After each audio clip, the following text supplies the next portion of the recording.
go live, guys.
Good evening and welcome to another special night of the Superfan Addicts podcast. I'm your host, Ray Showdog Prisby, and we have a great show for y'all tonight. So just hold on, sit back, and relax and watch these guys go to work.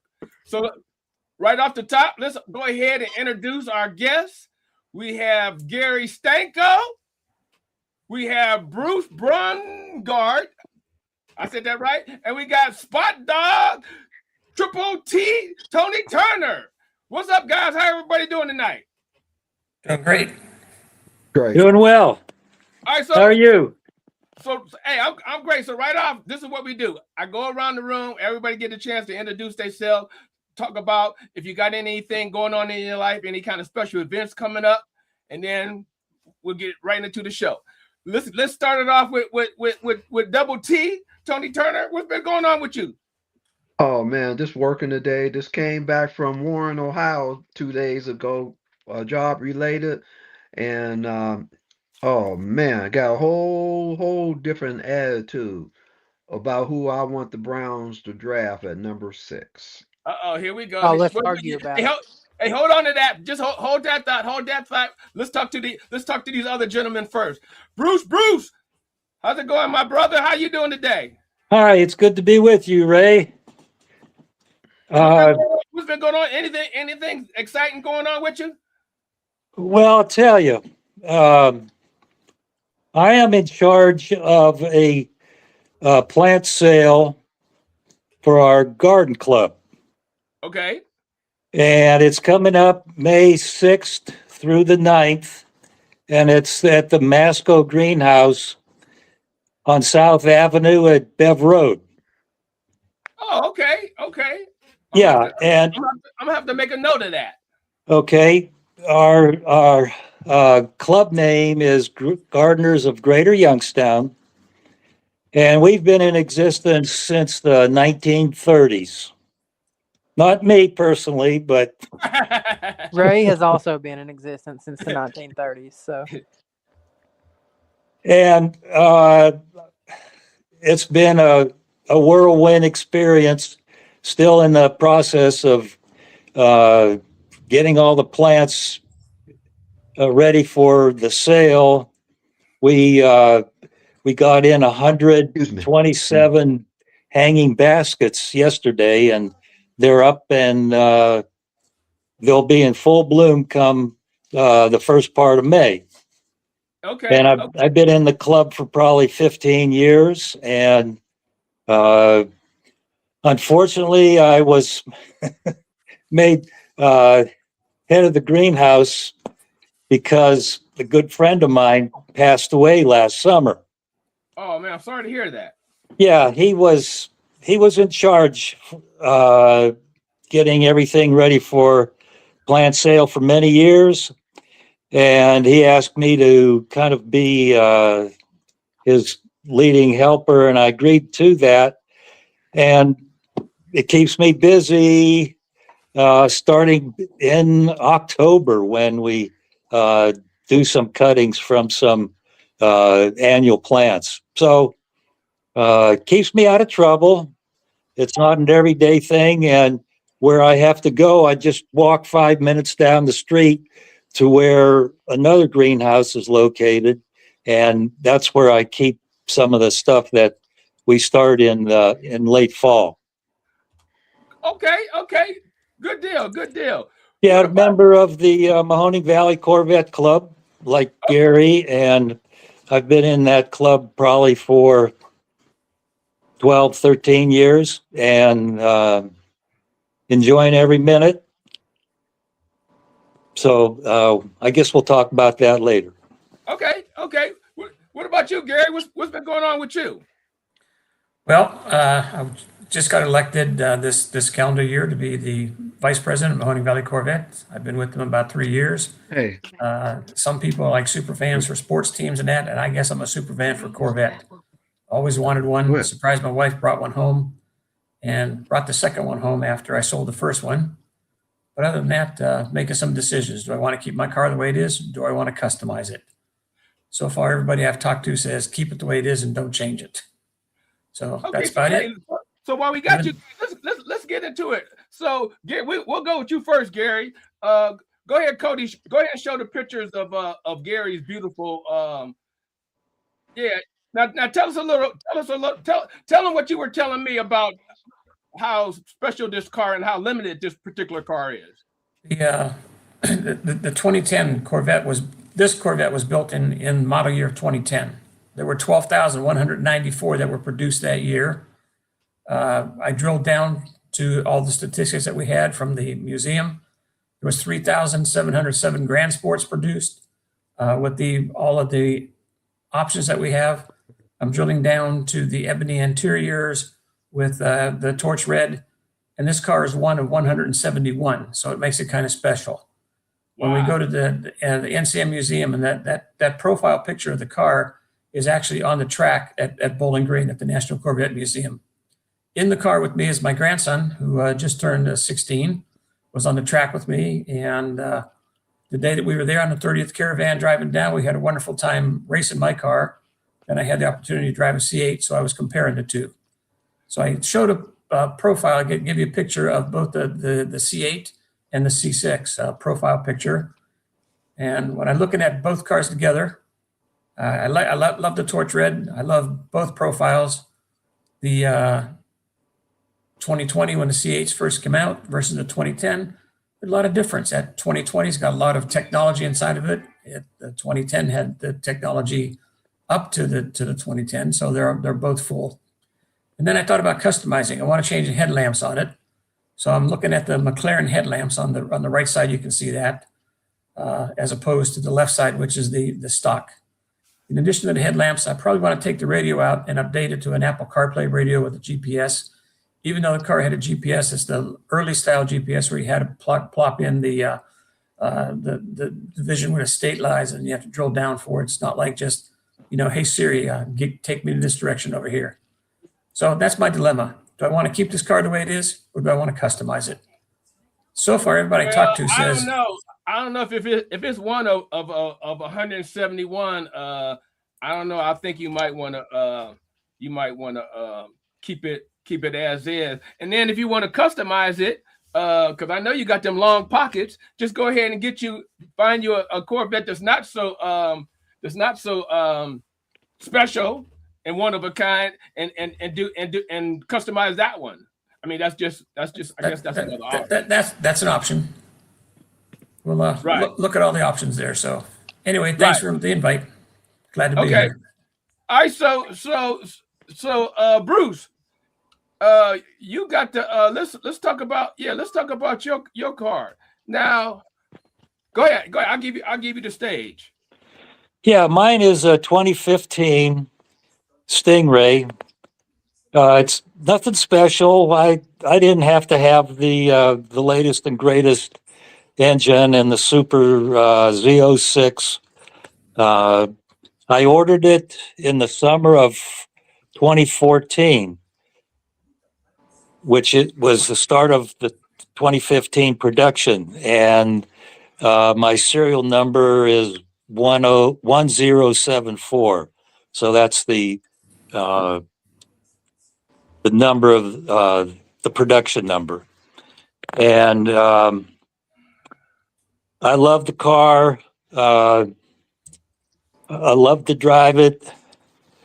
I've had it, bought it brand new, and I keep it, try to keep it looking like new, like most of us Corvette owners.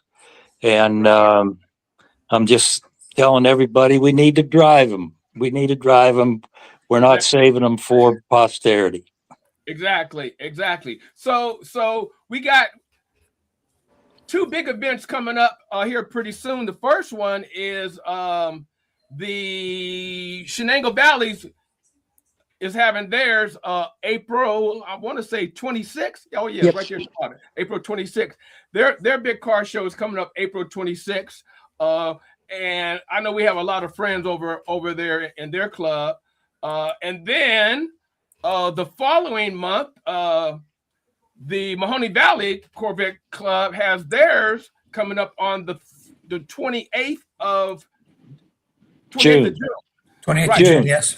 Which that's a Sunday. That's a Sunday, yes.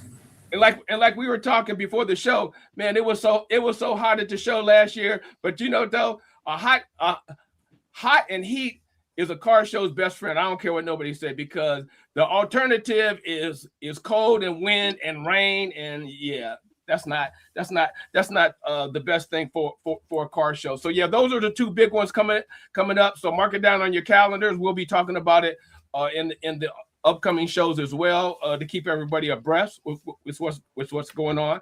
So I have one, before we jump into the sports stuff, I have one question. For you guys. And we'll start with you first, Gary. What is the one thing that just grinds your grits, that just gets on your nerves at car shows? everybody has a little pet peeve. What's yours?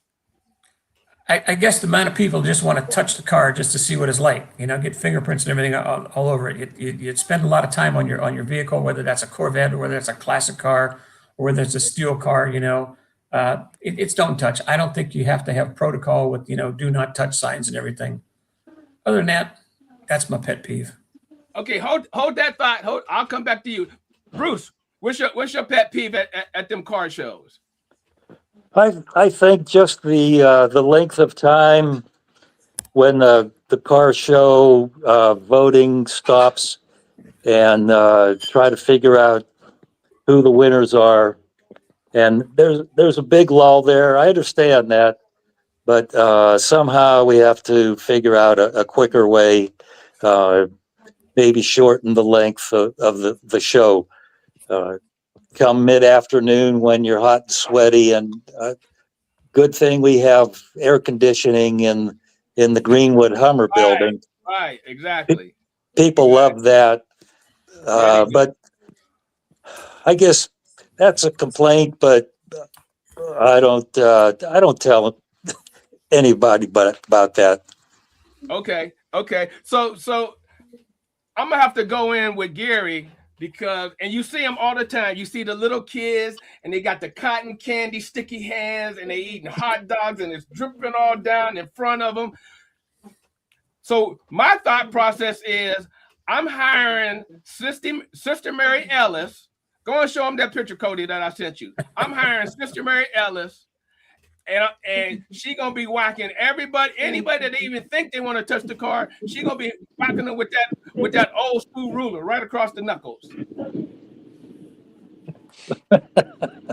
That's what I'm going with. Okay, that looks good. I like that. All right, well, hey, let's get into the show. So, hey, so Ray, Cody, hold on, Ray. Let me take over for you here. Let's talk about something real quick. Are we all Browns fans, or what's our representation here? No, so Gary is. Let me see if I got this right. Gary is a Browns fan. Bruce is a Steelers fan, and you can eliminate the Carolina stuff because that guy didn't show up. I was trying to Okay. do topics and subjects for the guests that we have. Okay, so we're mostly Browns fans, but one Steelers fan, right? Am I got Correct. that right? All right. Correct. So play our little game while we're here. This is an easy one for the Browns fans. This is the 44th episode of our podcast. So we like to name a number 44 from our teams, and just because everyone to feel included, I do have the Pittsburgh Steelers pulled up here too. But we'll start with the Cleveland Browns fans, and I think there's enough that everyone should be able to get one. I'll let our guest Browns fan go first and give him the layup. Gary, can you give me a Cleveland Brown for 44? Tell you what, I can't think right off the top of my head right now. You put me on a spot there. Come on, he was a rookie. Hey, I'll give you a couple of hits. He was a rookie in '64, and he ultimately replaced Jim Brown.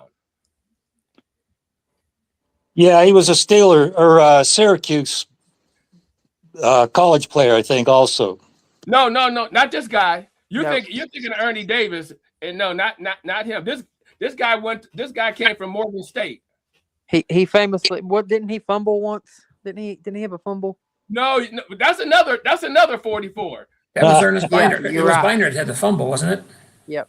Yeah, Ernest Biner. Ernest Biner, yeah. Ernest Biner was 44 as well too. Well, we're giving Tony the layup then, the easy one, because we're not giving it to Ray. Tony, give me the 44. I'm gonna let Ray have it. No. Go ahead, take it, Tony. You can take it. I'm gonna go back to old school. Del Schaffner. Yeah, that's one. But the hint that I was trying to give you, Gary, was Leroy Kelly. Leroy, okay. Was well before my time. So the one that came to mind for me, for whatever reason, because a lot of the guys you guys mentioned were gone by the time I came around, was Sione Taki, who has wore it from 2019 to 2023. He came to mind, and then our current 44, Harold Fannin. But I don't want to leave Bruce out. Bruce, off the top of your head, can you name me a Pittsburgh Steeler to wear 4? I have no idea. I'm Well- gonna be honest. Looking at this list, I can't blame you for not knowing any. I'm the most notable one is Willie Daniel from 61 to 66, Who? followed by DJ Johnson from 89 to 93, Lee Calland from 69 to 72, Najee Davenport from 06 to 08. I do remember him, but with a gun to my head, I wouldn't have remembered the number. Frank Pollard from 80 to 82. Yeah, not a great list for the Pittsburgh Steelers there. No, I'll tell you, going back when I was growing up, I was a Browns fan. And I left the Browns when the owner took the team to Baltimore. Okay. And Hey, Bruce. and after the first couple drafts and seeing what was going on, I said, enough of that. I have friends and family over in the Pittsburgh area, and I switched allegiance. But I grew up being an avid Browns fan. When I was working, we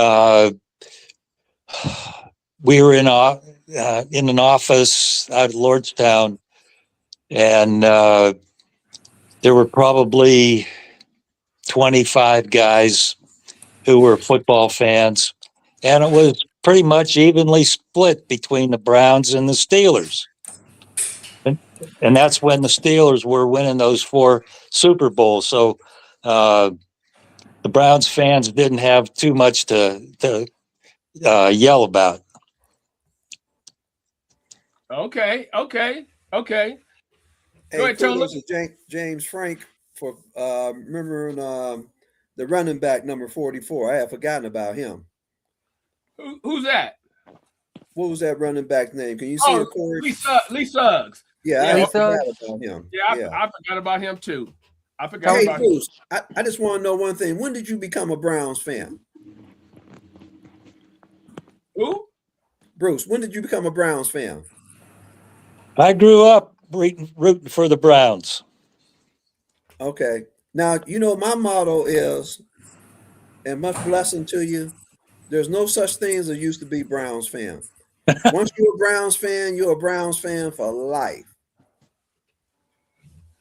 Will you go Well, with that, Gary? Well, I agree with it because I grew up in a mixed household. My brother and my father were Steelers fans. I have more Steelers paraphernalia than I do Brown stuff. My greatest memory, I told Ray, was when these 49ers were bought by the DeBartolo Corporation. We had tickets to go to the Steelers, and I'm driving, taking him down to the Steelers. We get on the field. Dad was first time he ever been to it. He was like in his mid 60s, like a little kid in a candy store. The game starts. He points to me. He says, "Hey, there's number 12." I says, "Yeah." He says, "Who is that? Who is that?" I said, "Dad, you don't know who 12 is?" He says, "No, that's Terry Bradshaw." So that's my favorite thing.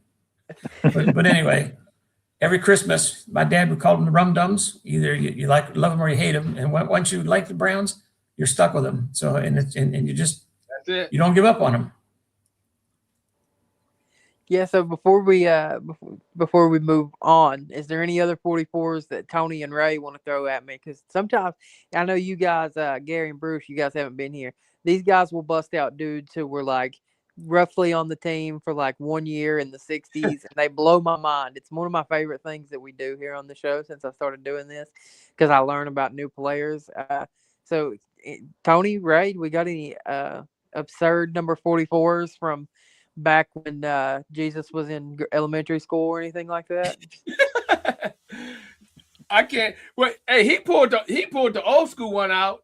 But yeah, no, I can't think of any other ones. Mm-mm. Got nothing? And next week, wait a minute. Next week when we do No, 40, don't worry about next week. You're gonna start.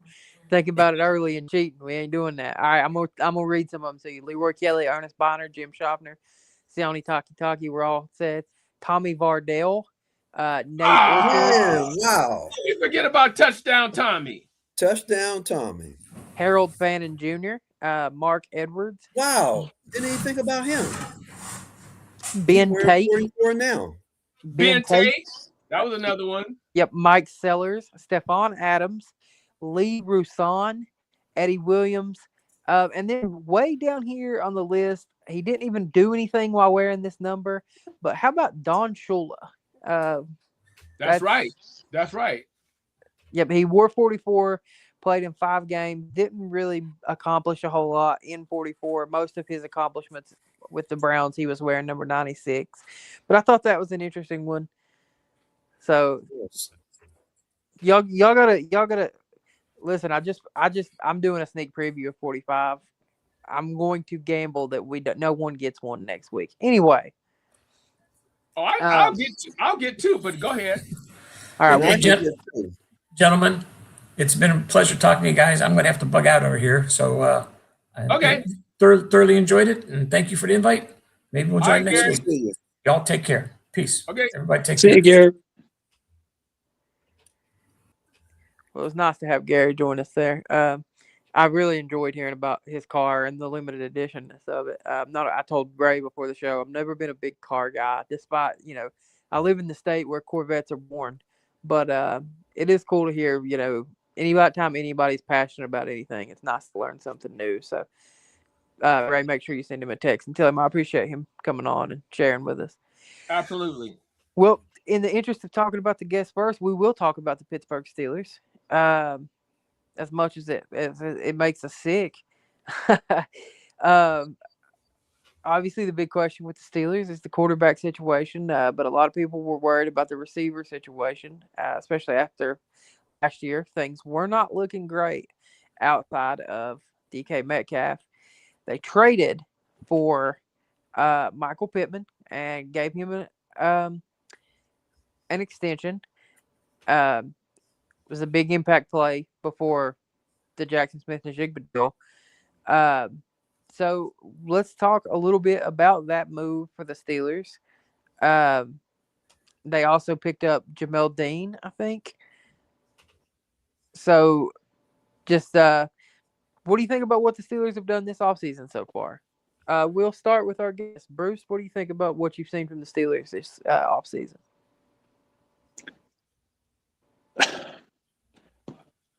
I tell you, I don't follow all the nitpicking about draft picks and the trades.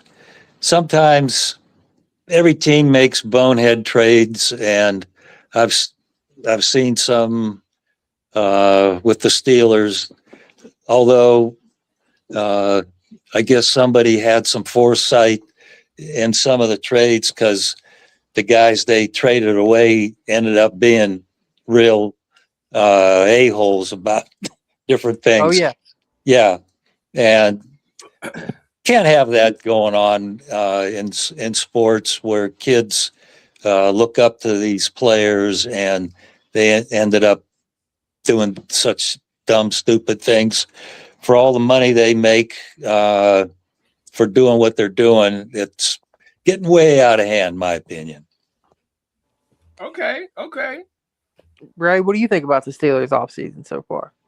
Well, I don't know if it was planning or it was just the luck of the draw, but for them to get Michael Pittman and to get him to sign the deal that they have, what was it, 3 million? I mean, 3 years, 42 million, something like that. Whatever it was, they were lucky that their deal came before Seattle basically reset the market, the wide receiver market, and paid Enigma Smith all that money. I mean, he is literally now the highest paid wide receiver in the NFL. Let me say something about the salaries these players are receiving. It's okay to pay them money like that, but there have been a lot of times where these guys have one great season. Somehow they talk the organization into giving them big money, and they fall flat from then on. Well, here's the thing about football, though. Football, the contracts aren't guaranteed, so it is a little difference, and they don't pay through the nose like baseball and basketball does, because those contracts are fully guaranteed. Where in football, only a portion of it is guaranteed, unless you're the Cleveland Browns and you give a quarterback a fully guaranteed contract. But we're not going to talk about that. Right. No. Who's that guy? I don't know. Ain't nobody seen him, so I don't even know who. I don't know who it is. Tony, what do you think about the Steelers offseason? I hope they continue doing bad. Just signing players like that. Can y'all hear Tony? Huh? Can you hear me? Can you hear me? Yeah, I can. Okay. Let me leave and come back. Yeah. Yeah, that's what the Steelers look at, and they still waiting around for seeing what Aaron Rodgers is going to do. Hey, it don't even matter who they get. They have a problem with quarterback, and they still relying on Aaron Rodgers to come and save the day. No, I don't think they worried about him, because they still got Mason Rudolph and Matt Will Howard. Will Howard. Yeah. So I mean, they in good hands. Hey, they should.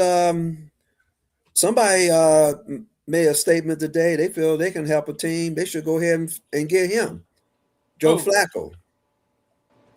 He feel he should be starting somewhere. Well, hold on. You saying the Steelers are fine at quarterback? Is that what you just tried to claim to me? No, I've said they probably. No. Not right. You think they're in good hands? No, I was being sarcastic. I thought I was gonna say, man, you're losing it in your age, brother, because they are in bad shape. No.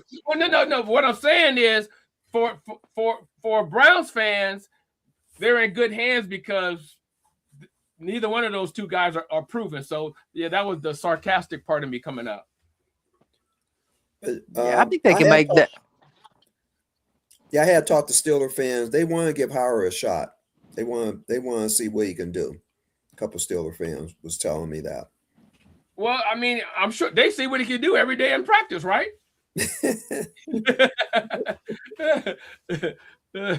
Well, we can't talk about the Browns quarterbacks because they change every six games or whatever. No, they don't make it nearly that long. It's like 4 games. Not lately. Right. Well, they won't be changing this year because we got our future franchise quarterback in the building right now, Shedeur Sanders. Here he goes. Tony drinks the Kool-Aid every single week. He believes, he with his whole heart, he believes that we found our guy. So, man, hey, by the end of the season, you guys gonna be saying spot dog when you be seeing how good Shedeur Sanders is playing. And you think he'll still be playing at the end of the season? Oh, he's gonna be the starter, man. That's our future right there. Because you know why is our future?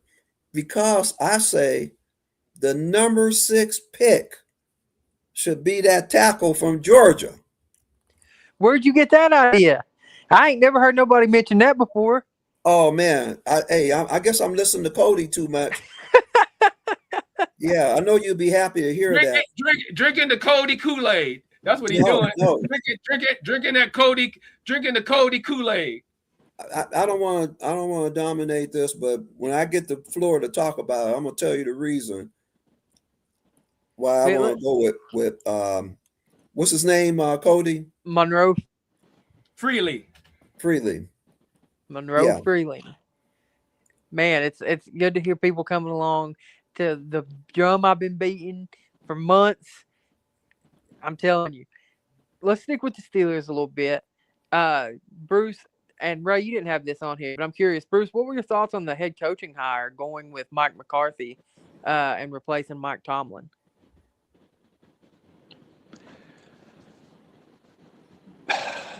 I didn't think that would ever happen, but these days you have to be perfect sometimes, and that's never going to happen.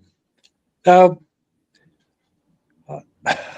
if Rodgers stays around, he has good rapport with McCarthy, and maybe it'll work for a while. But I don't think Rodgers is the end all to beat all.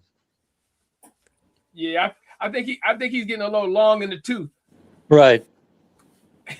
That's what didn't make sense to me. Typically, you're going to make a head coaching hire with an outlook on several years into the future, and it felt like you're hiring a head coach based on a quarterback who might only have 2 years left in the tank if he's lucky. So, Tony, what was your thoughts on that hire? Well, I don't know how they really made the hire. I wouldn't have hired him. I would want somebody younger, but he's a Pittsburgh native. So I think maybe It's a podcast. that, hey, by him being in his hometown, he's going to help them be better than last year. Yeah, well, my go ahead, Ray. Sorry. No, I was just gonna say, but wasn't at some point in McCartney's career that he was considered the quarterback whisperer? Yes. Probably. I kind of think he was, and I'm just wondering if he's gonna do any whispering to Will or Mason. Well, that's the thing we've seen with Mike McCarthy. He's going to consistently win games. I just don't know that he's ever going to win a game that matters. You know what I mean? It's like the big games. That's where it falls apart for him, and that's ultimately what got him ran out of Green Bay, and that's what got him ran out of Dallas as well. So it was an interesting hire. I thought I guess I kind of understand the Steelers' thought process, but at the same time, I don't know. They've had what, 3 coaches in 60 or 70 years or whatever. You would have thought that they would make a hire that could carry them for 20, 30 more years, but I don't know. On one hand, you might think they're like, all right, we need to do something different, but on the other, they're always good. You know, whether they're Super Bowl good remains to be seen, but they're always in the mix. So I don't know. I didn't. Knowing it being the Steelers, they'll probably come out and win 10 or 11 games, maybe win a playoff game. Come on, Ray. You putting James up on the screen talking about Tate at 6 when you've been saying not to take Tate. No. All I was going to say is I think our friend James is drinking the Tate at 6 Kool-Aid. That's all I was going to say. Because I love Tate. I just don't want him at 6. Here's my thing. If all what everyone keeps saying has been Mekhi Lemon and Jordan Tyson were considered at 6, both of those guys have a chance to fall to 24 now. Right. Just saying. I've seen some mocks that has your boy Freely going at 24. That ain't gonna happen after the combine. Any mock that had Freely at 24 was before the combine. After the combine, wait a minute. What can an offensive lineman prove in the combine that he can't prove on his game tape? I don't get that. A lot, and I will explain that pretty easily to you. Actually, his arm length, his athleticism, and his quickness. All I'm saying though, Cody. All that shows up on the tape though, on his game tapes. Well, here's the thing for Will Campbell. Will Campbell was a dominant left tackle on LSU the year before last. The big concern with everyone about taking Will Campbell high last year was the length of his arms. He's like, yeah, guys with short arms seem to struggle in the NFL. They do fine in college, but they struggle in the NFL. Patriots drafted Will Campbell, I think, at 4 last year. He might have cost them a Super Bowl by not being able to block anybody in the Super Bowl against the Seahawks. Well, those are the guys. They just need to move them If they got them short arms, they need to move him to guard. No, I completely agree. But if you take a guy at 6, you don't want him to be a guard. You know what I mean? You're right. You're right. And I want to piggyback and jump on Cody's back about the guy from Georgia, because I looked at I was looking at it this past week.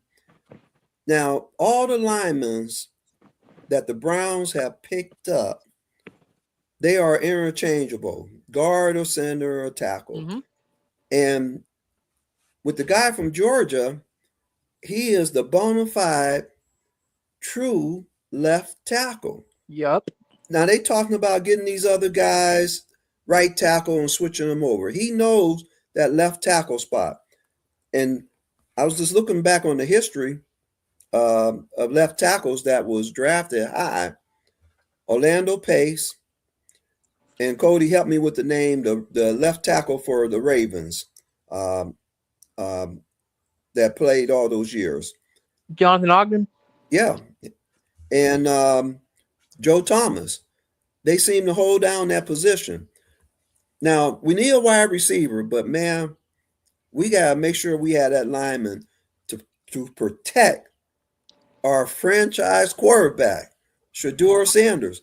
And when the quarterback got time, oh man, hey, we get that running game going, then we're going to start picking them apart. And what Ray said last week, we still got Bond. That's a speedster, and he could probably help us out. Let me add one more point before I go. One more point.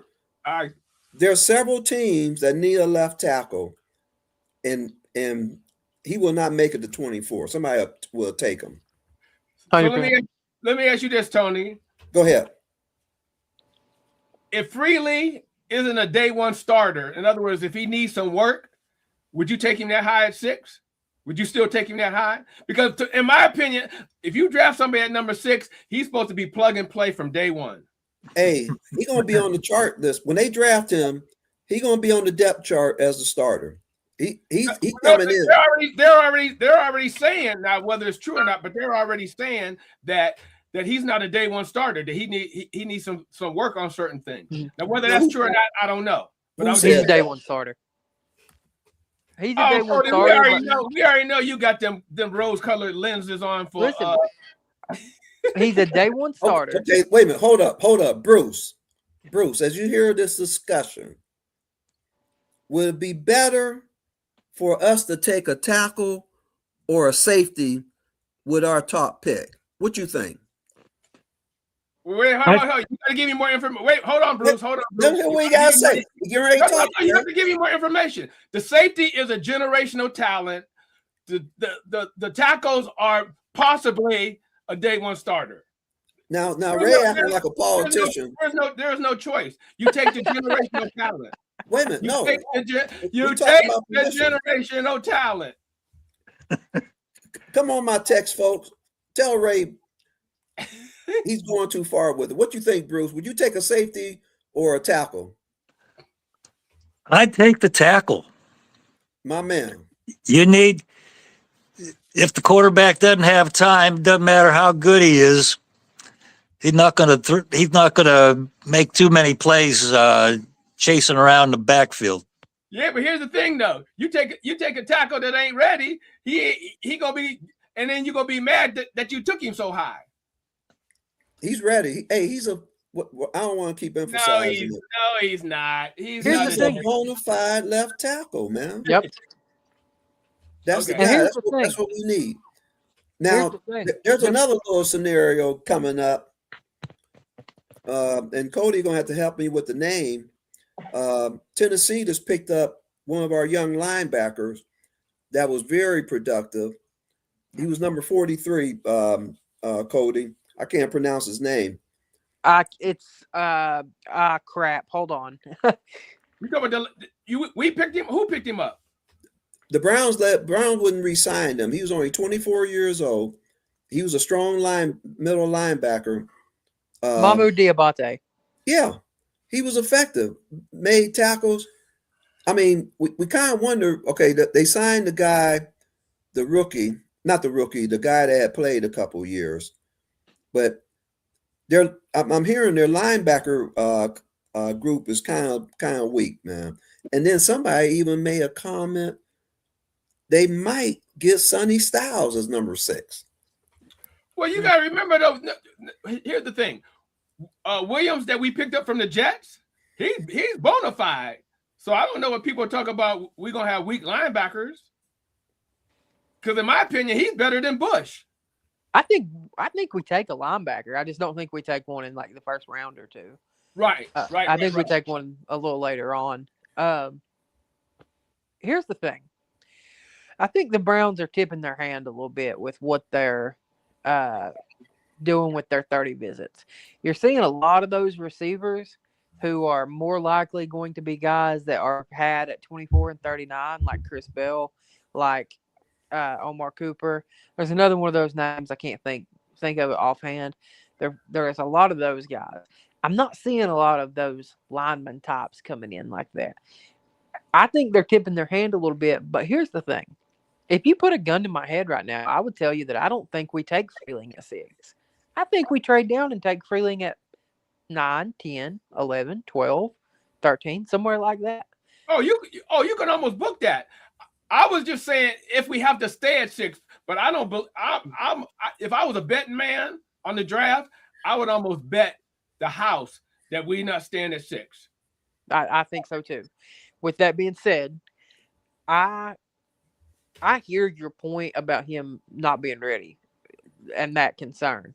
What I will say to that point is he's a day one starter no matter what. Do I think there could be growing pains? Yeah, absolutely. He's 21 years old. I'd imagine that if you grow to be 6'7" and can run like the wind, you probably will have a lot of growing pains when you're 21. That ain't a whole lot of time for your body to get that big. But what we saw this past year at Georgia was pretty good early. By the end of the year, he was rounding into form. Now, we supposedly have a pretty daggone good offensive line coach. That's all we've heard about this George Warthop or whatever his name is. He's going to have a guy like that ready. But I think some of us are scarred going back to Jedrick Wills. Jedrick Wills was never a true left tackle. Jedrick Wills was a right tackle. He didn't even play left tackle in high school. I've said that a few times. So this is a true blue left tackle. And bona fide. Yeah, bona fide. He 5-star. Yes, sir. And so to me, I like some of the receivers, but I've said it again. I like the receivers that you can get at 24 more than I like any other lineman you can get at 24. So for me, that makes the decision. Because here's the thing. I like Marigoa from Miami, and I'm not saying that right. I can't remember exactly how you say it. But he's one of those guys that might be a guard. I like Spencer Fano. He might be a guard. The Freeling kid is a left tackle. There's no ifs, ands, or buts. He's a left tackle. With that being said, I don't want to 100% say that we're going tackle wide receiver or wide receiver tackle because they seem to really like this to safety out of Toledo. Has anyone seen any of that smoke? Yeah, sure did. There's something there. So I think a lot is going to have to do in terms of the left tackle. I think a lot is going to have to do is they're probably going to look and see where DeJuan Jones is with his rehab because, I mean, when he's healthy, he looks halfway decent. And I don't know. I don't know. I just think why bring in a guy that's not a day one guy when you got a DeJuan Jones that we've seen in spurts that he looks halfway decent. So, but hey, Ray, he's a starter, man. He's a day one starter, man. Bruce, you see how they team up on me? I see that. They conspire behind my back, and then he want to draft a safety. He want to draft a safety. No. I said if I have to stay at 6, I'm going to take a generational talent. How do you know he's a generational talent?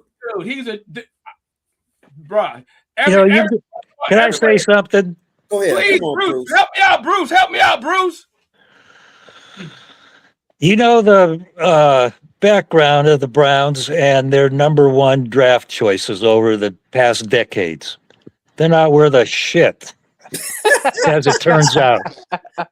So no Hey, bro, matter who they hey, pick, bro, why don't you tell us really how you feel? no matter who they pick at that first spot, That's a couple years from now, they'll be looking again.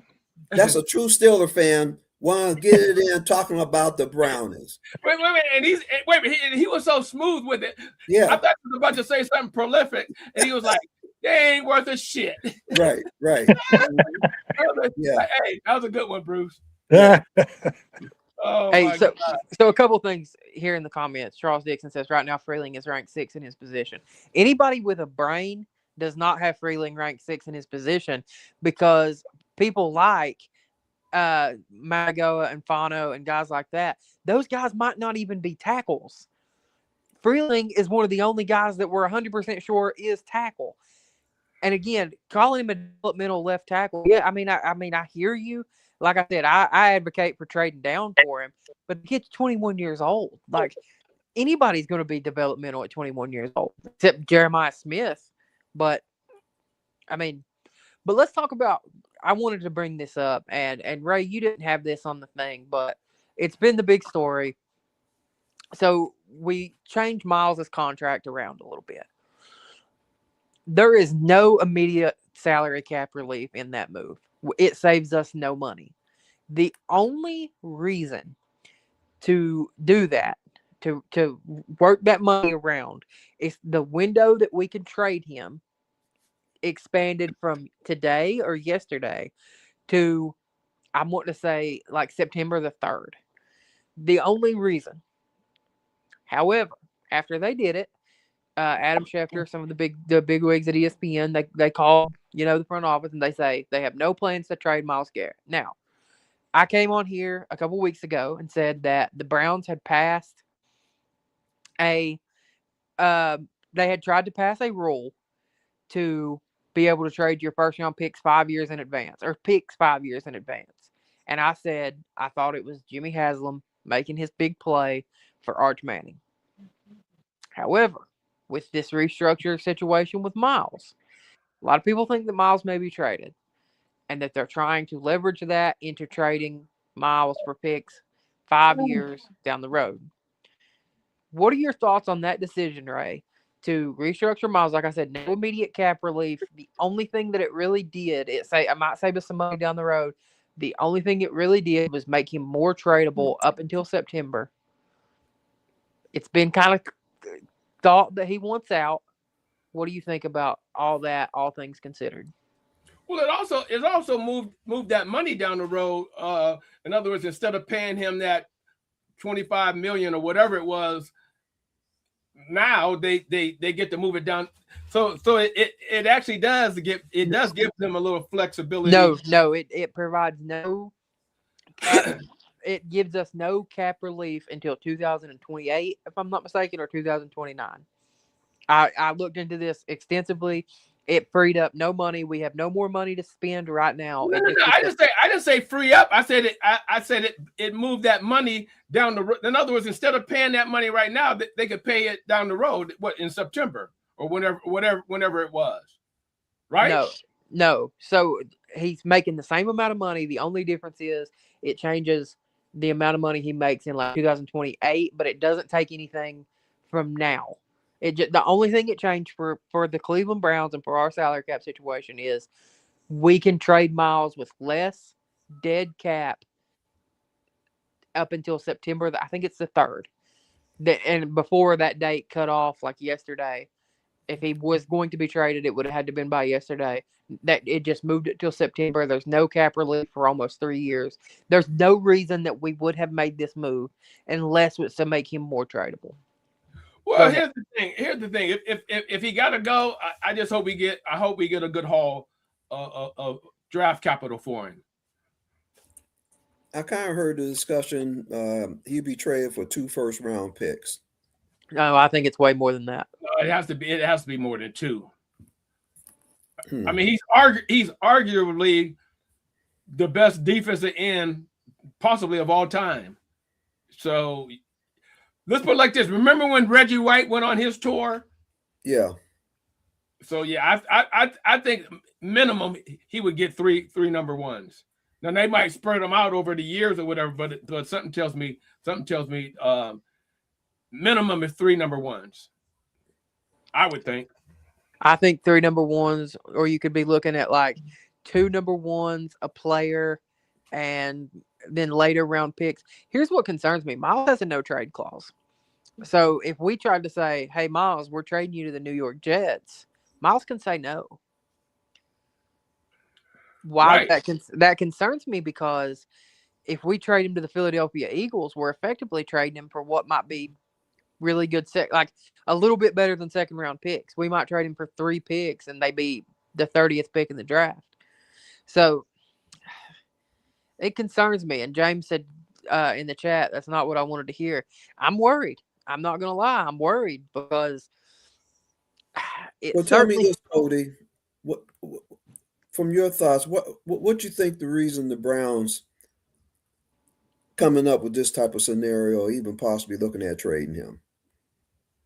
You're not gonna like what I'm about to say. I can tell you what I think they're thinking. What? I think they want to stockpile draft picks for 2027 and make the play for Arch Manning. Now, I'm not saying that that's what they want all their picks to go towards. I think they'll want to use some of those picks towards a receiver and maybe a running back, a left tackle, whatever. But I think that if they trade him, they may want a pick in 26 if they do that. But I think it's Jimmy going after his white whale. We know Jimmy wants a Manning. He's always wanted a Manning. If Peyton would agree to come work for the Browns one day a month, Jimmy would hire him.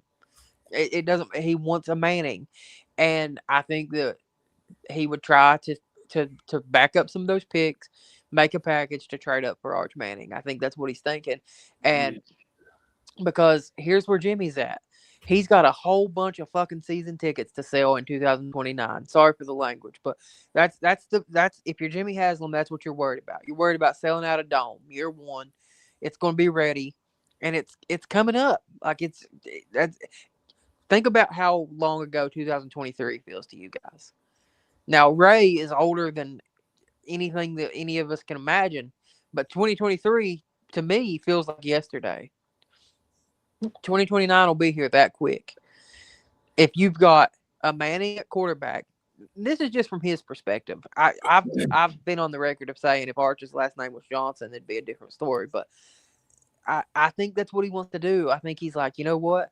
By the time 2029 gets here, Miles is going to be 34. Probably not going to put a lot of butts in seats with a 34-year-old Myles Garrett. Eventually, the athleticism has to start slowing down. I think it's ultimately a big play for 2029. Save up the picks for the 2026 draft, 27, 28, 29. Make the play at Arch in 27 and push and try to have your franchise quarterback in place when the dome opens. Give me your thoughts on it.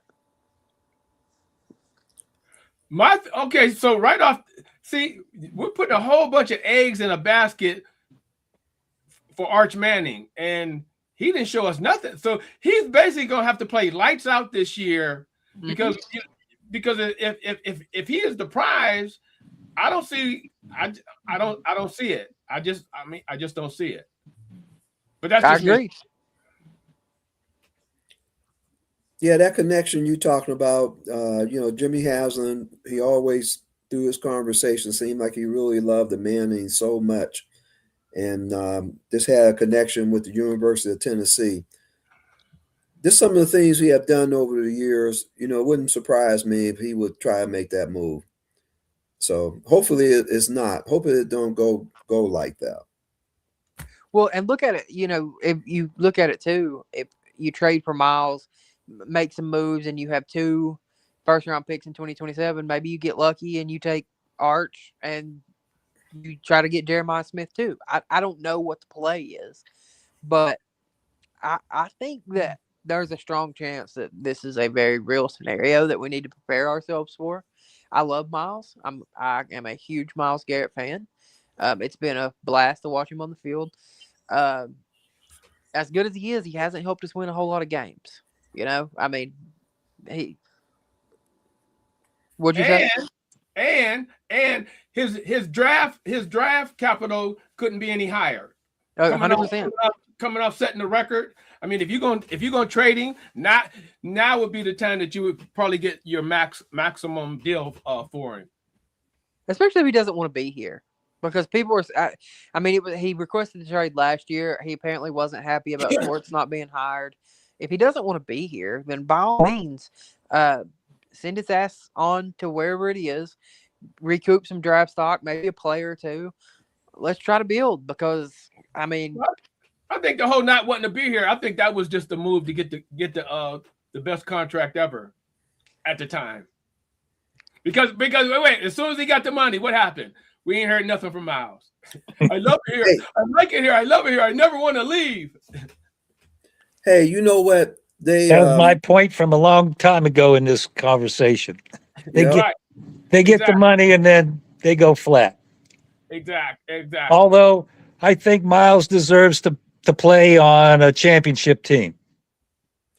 Me too. We could have said that about TJ Watt, but we won't. I don't think TJ Watt deserves to. I don't.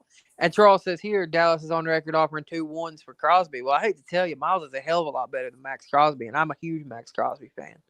But James also says he's not prepared. First they let Chubb walk, and now possibly Miles. Brother, you better not get attached to nobody that ain't a quarterback. If they ain't a quarterback, chances are they'll let them go. You know what I mean? I mean, that's the nature of the business. Now, they'll keep quarterbacks around until they're 45, but it's the nature of the business, man. Like, eventually, Miles is going to decline, and ultimately, it's Jimmy Haslam and Andrew Berry's got to make the decision. Like, hey, man, are we better off to try to turn this into 3 players to build us down the road? If they don't feel that the quarterback problem is solved, that is problem number 1, and I hope it's Shador. I swear I hope it's Shador. But it's a wait and see thing for us to find out. But ultimately, if it's not Shador, you have to feel like Jimmy's going to have his eyes on the Manning. Like I said, I've said it a million times. If his last name was Johnson, this conversation would be completely different. But it's not. It's Manning. He is from the bloodline of Peyton and the SEC country and all that. It is what it is. But I think that's what you're seeing.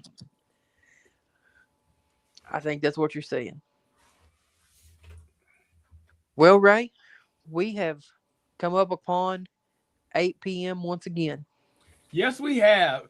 And hey, Bruce, thanks for showing up. We'll keep on promoting the car show and we'll pull up the flyer one more time, Cody, real quick. The 2 flyers. This one. So that was that's the Mahoney Valley annual car show, which is June 28th, a Sunday. It was a great one last year, and then the other one is Shenango Valley, which is April 26th, also a Sunday, and that was a great one last year as well too. We'll keep getting the word out for you guys. Great. But as always, y'all know the drill, right? Go Browns and Steelers. And Steelers. And Steelers.